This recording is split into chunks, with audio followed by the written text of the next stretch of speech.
ধন্যবাদ। শেখ হাসিনা সংগ্রাম পরিষদ গঠনের লক্ষ্যে আয়োজিত আজকের সবার উপস্থিত যারা আছেন সবাইকে সালাম ও শুভেচ্ছা জানাচ্ছি এবং সবাইকে ধন্যবাদ জানাচ্ছি।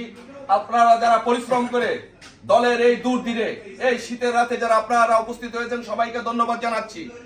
আজকের এই পরিস্থিতিতে আমাদের মাননীয় প্রধানমন্ত্রী দেশরত্ন শেখ হাসিনাকে বাংলাদেশে ফিরিয়ে নিতে এবং বাংলাদেশে দিয়ে আবার তাকে প্রধানমন্ত্রী হিসাবে পুনর্বহাল করতে হলে আমাদের যেই কাজটি করতে হবে, এখন আমাদের সাপ্তাহিক মাসিক কোনো আন্দোলন করলে হবে না। এখন আমাদের প্রতিদিন সকাল বিকাল সন্ধ্যা আমাদেরকে আন্দোলন করতে হবে, দুর্বার আন্দোলন গড়ে তুলতে হবে। তাই এই আন্দোলনে আমরা মনে করি এখন এই শেখ হাসিনাকে সরকার হিসাবে পুনর্বহাল করতে আমরা যে আন্দোলন করব সেই আন্দোলনে কোনো নেতার প্রয়োজন নেই। আমাদের একমাত্র নেতা হচ্ছেন, একমাত্র নেত্রী হচ্ছেন বঙ্গবন্ধু কন্যা দেশরত্ন শেখ হাসিনা। তার ব্যতীত আপনারা যারা আছেন এখানে সবাই নেতা, প্রত্যেকে একজন একজন করে নেতা। তাই আমরা সকলে প্রত্যেকে নেতা হিসেবে দায়িত্ব নিয়ে দেশরত্ন শেখ হাসিনাকে বাংলাদেশে প্রধানমন্ত্রী করার জন্য আমরা আন্দোলন করে যাব।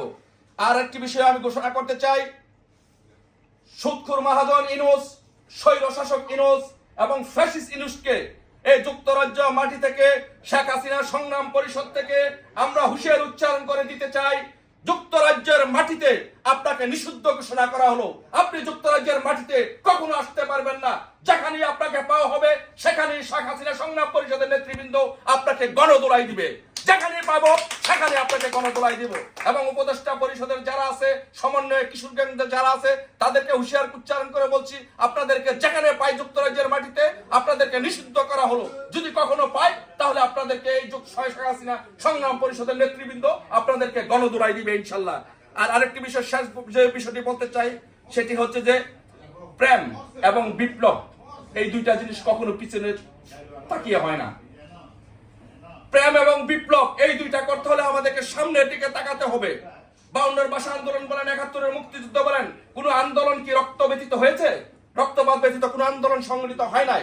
তাই এখনো এইবারও আমরা যদি এই 71 পরাজিত শক্তিদেরকে পরাজিত করতে চাই তাহলে আমাদের যেই কাজটি করতে হবে, আমাদেরকে বিপ্লব করতে হবে, আমাদেরকে রক্ত দিতে হবে, আমাদেরকে সামনে এগিয়ে যেতে হবে।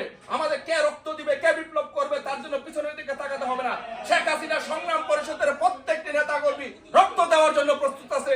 আমরা রক্ত দিয়ে দেশরত্ন শেখ হাসিনাকে এই বাংলাদেশের মাটিতে আবারও প্রধানমন্ত্রী পদে অধিষ্ঠিত করব, সেই প্রতিজ্ঞা এবং শপথ দিয়ে এবং শেখ হাসিনা সংগ্রাম পরিষদের প্রত্যেকটি নেতা কর্মীদেরকে শুভেচ্ছা জানিয়ে ধন্যবাদ জানিয়ে আজকের বক্তব্য শেষ করছি।